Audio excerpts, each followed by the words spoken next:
प्रतीक साहब जी, प्रतीक जी, हाँ। ये जिस भाषा का प्रयोग कर रहे हैं, एक राष्ट्रीय पार्टी के प्रवक्ता होने के नाते ये जाहिर होता है कि इस पार्टी की और इन लोगों की विचारधारा क्या है किसान के प्रति। जैसे इन्होंने ये क्या आज इस्तेमाल तक किया, जैसे ये आज तक ये फैसला नहीं कर पाए कि हम किसान हैं कि आतंकवादी हैं।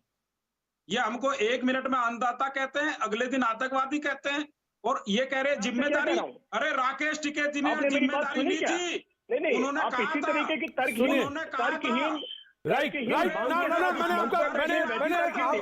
मैंने आपका बीच में सवाल ले लिया, मैंने बीच में आपका सवाल ले लिया, मैंने बीच में सवाल लेना इसलिए उचित समझा कि आपने तुरंत हाथ उठा दिया, इसलिए मुझे लगा कि क्या बात आप कह रहे हैं। जी मैंने बुलाए थे ट्रैक्टर। राइट, राजीव जेटली जी, राजीव जेटली। मैंने जिन भी लोगों के नाम लिए, ये क्या किसान आंदोलन का हिस्सा नहीं थे? हेलो, क्या वो लड़की किसान आंदोलन का हिस्सा नहीं थी? हाँ जी, जिसकी मृत्यु हुई, जिसका बलात्कार किया गया? बताइए आप। अभी मैं डिबेट में वो व्यक्ति सुनिए, क्या वो किसान आंदोलन का हिस्सा नहीं थे? जिन्हें टांग करके मारा गया, जिनके हाथ काट दिए गए, क्या वो किसान आंदोलन का हिस्सा नहीं थे? जिन्हें जिंदा जलाया गया, क्या वो लोग किसान नहीं थे? क्या लोग वो आपके फेवर में नहीं बैठे थे? क्या वो आपकी मांगों की लड़ाई नहीं लड़ रहे थे? किसने मारा उन्हें? किसने मारा और कहाँ मारा? आपने कभी किसी पुलिस प्रशासन को अंदर आने दिया? आपने कहा अगर पुलिस अंदर आएगी, प्रशासन आएगा तो हमारा आंदोलन बिगड़ जाएगा। हमारे आंदोलन को खराब करने के लिए अंदर भेजा जा रहा है। ना प्रशासन अंदर आ सकता है, ना पुलिस अंदर आ सकती है, और अंदर हत्या भी हो जाए, रेप भी हो जाए, बलात्कार भी हो जाए, सब कुछ हो जाए, और वो सारा निर्णय आप अंदर बैठ के लेंगे। आपने अपना न्यायालय बना रखा है और उसके बाद बोलते हैं अब हमारी जिम्मेदारी नहीं है। मैं आपसे यही बात बोल रहा था, एक तर्कहीन मांग, तर्कहीन डिबेट और तर्कहीन विचारों के साथ आप इस आंदोलन को आगे नहीं चला सकते हैं।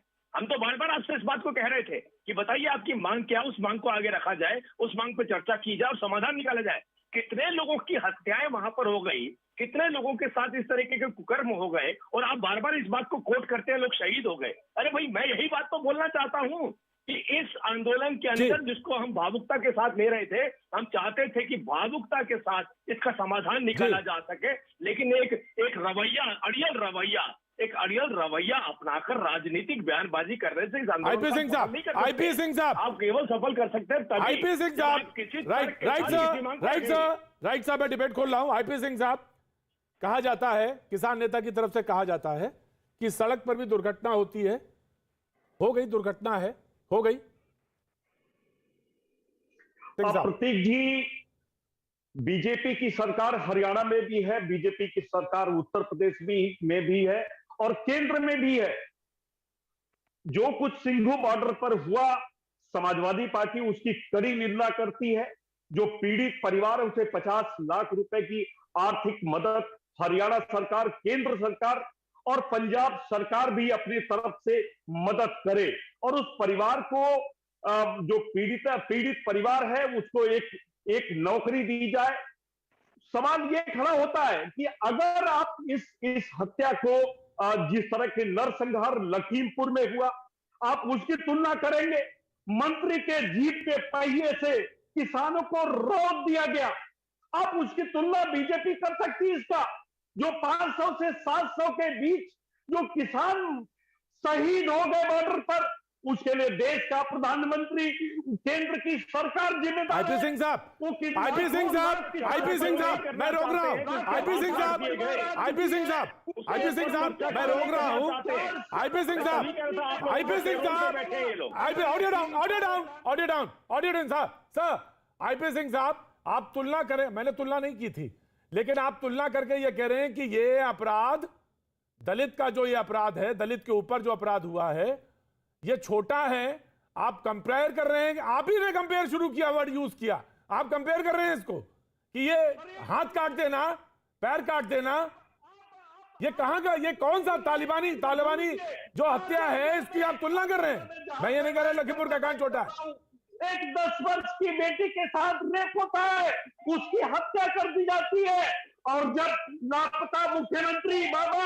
आईपी सिंह साहब, अगर सुनेंगे नहीं debate, I am sorry sir, आपको डिबेट सुननी पड़ेगी सर, डिबेट सुननी पड़ेगी, आपको सवाल सुनना पड़ेगा सर।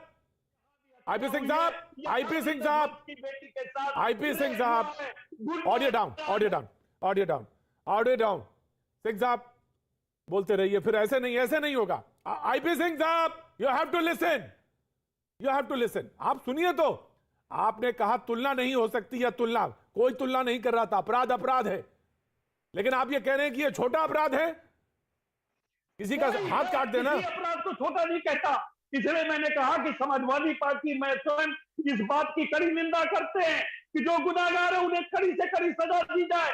लेकिन जब भारत का गृह मंत्री और उसका बेटा नरसंहार करता है और प्रधानमंत्री लखनऊ आते हैं और ये शब्द उन परिवारों के बारे में, किसानों के बारे में नहीं बोलते हैं, तो लाखों किसान परिवार और उत्तर प्रदेश की, इसका मतलब, मैं एक मिनट ऑडियो रोक रहा हूं, एक मिनट ऑडियो रोक रहा हूं। सिंह साहब, इसका मतलब यह हुआ कि लखीमपुर कांड में जो हुआ वो तो जघन्य है, लेकिन मैं क्योंकि इस पे नहीं बोल रहे हैं, क्योंकि लखीमपुर वाले कांड पे कोई नहीं बोल रहा है इस वक्त, इसलिए इस अपराध पे भी नहीं बोला जाएगा। सिंह साहब, यही तर्क का तो मतलब यही हुआ। लेकिन ये भाजपा के लोग नहीं, एक तरफा डिबेट नहीं हो सकती सर। आप डिबेट पे सवाल नहीं सुनेंगे तो बहुत मुश्किल होगा, बहुत मुश्किल होगा। जी, चौधरी बीरेन्द्र सिंह जी, किसान नेता चौधरी बीरेन्द्र सिंह जी, क्या वक्त आ गया है?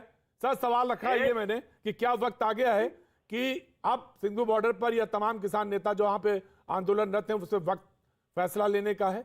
और दूसरी बात ये कह देना कि ये सिर्फ हादसा है और हादसा कह के पल्ला झाड़ लेना, क्या ये उचित है? देखिए प्रतीक जी, इन नेताओं में से जो तथाकथित संयुक्त किसान मोर्चा है, कोई जिम्मेदारी वहन करने को तैयार नहीं है, कोई जिम्मेदारी लेने को तैयार नहीं है। अरे बारात इन्होंने चढ़ा रखी है, अगर बारात की हुड़दंगी कर रहे हैं तो जिम्मेदारी तो कोई मालिक की होगी ना। वो कह रहे हैं जहां पे हम बैठे हैं चौधरी साहब, जहां पे हम बैठे हैं वहां से ना बाहर जा सकते हैं, ना अंदर आ सकते हैं, ना कोई जा सकता है ना कोई आ सकता है। हत्या वहां पे हुई नहीं, हत्या वहां से बाहर है, तो हम जिम्मेदार कैसे? संयुक्त किसान मोर्चा कैसे जिम्मेदार? देखिए प्रतीक जी, सवाल ये है, वो हत्या नहीं है, वो जो सिंघू बॉर्डर पर हुई वो हत्या नहीं है, नृशंस हत्या है, कोल्ड ब्लडेड मर्डर है, किसी के अंग काटना। ये तालिबानी कल्चर है, ये तालिबानी कल्चर यहाँ आ रहा है। और सुनिए, सरकार का मुझे नहीं मालूम कितना धैर्य है, कितना और बर्दाश्त करेगी। सरकार को तुरंत कार्रवाई करनी चाहिए। अगर सरकार है, सरकार हमारी हिफाजत के लिए है, केंद्र में, प्रदेश में, सब जगह सरकार हमारी हिफाजत के लिए। अगर सरकार नहीं कर रही तो ये कायरता है, ये शांति नहीं है, ये कायरता है। और ये जो लोग यहाँ बैठे हैं, ये कायरता की भाषा नहीं सुनने के, इन्हें भाषा वही सुनानी पड़ेगी जो सुनाई जाती है। जो सरकार का कर्तव्य है, इन्हें सुनाना पड़ेगा, इन्हें कहना पड़ेगा, इन्हें बताना पड़ेगा, लिमिट खींचनी पड़ेगी। लाइन, इनके लिए कोई लाइन नहीं रही, ये कोई सीमाएं नहीं है। अगर किसी ने तालिबान की संस्कृति को अडॉप्ट किया तो भाजपाइयों ने किया है, भारत के गृह मंत्री ने किया है, ये योगी आदित्यनाथ ने किया है। ये आईपी सिंह जी है क्या? आईपी सिंह जी है।